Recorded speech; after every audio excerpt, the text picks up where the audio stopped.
I'm here with my dad Hello.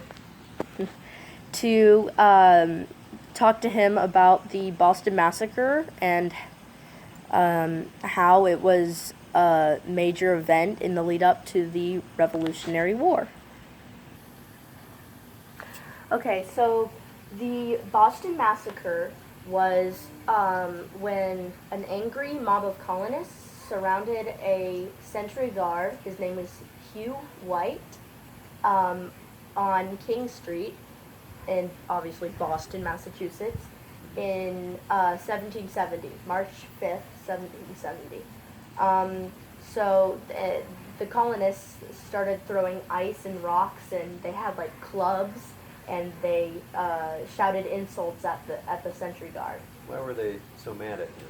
They were they were really mad. They were mad because the king, King George III, was taxing them, and a lot of colonists had lost their jobs, and they wanted obviously to have their freedom. And so that's why these colonists came to protest, but it did not end very peacefully.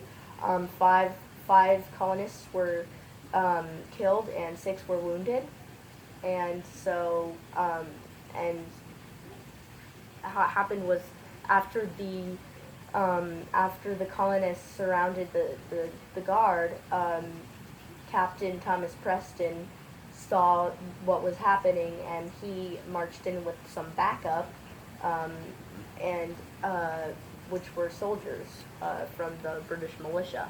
And so in total there were 8 soldiers, and um,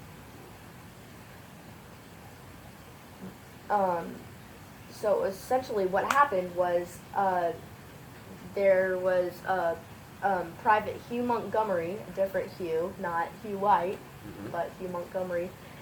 Private Hugh Montgomery was hit in the head with a club, which caused him to fall down, and it fired his gun. And so the other soldiers took that as a sign to, like, okay, we can fire. Okay. So they did, and the result was, like I said earlier, 5 dead, six were wounded. Okay. And so, So why was that event so key in the lead up to the Revolutionary War? well, obviously the colonists were really, really mad after they, like, they were killed. Like, people died because of a protest. Right. Um, and Were those the first deaths in the colonies due to something like that? yes, the the person that was considered the first death in the American Revolution, he was an African American named Crispus Attucks, and he was the first to be shot um, by by Hugh Montgomery's gun that fired and actually hit him. Oh, okay. So, even before the Boston Massacre, tensions were really high.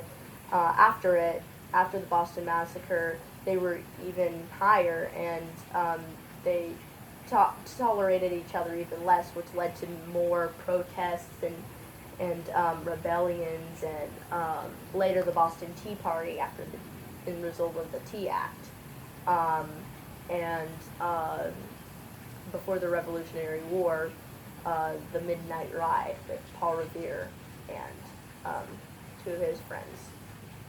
So, yeah. Okay. So that really did kind of start a chain of events. Pretty much, yeah. That led to the war. The king found out about that, and he thought, okay, we're gonna need more stuff to, like, try to keep them under control. And also, in result of the French and Indian War, they were in debt, so the king wanted more to put, well, he did put more taxes on the colonists so that he could repay the debt that he had from the French and Indian War. Right. Okay.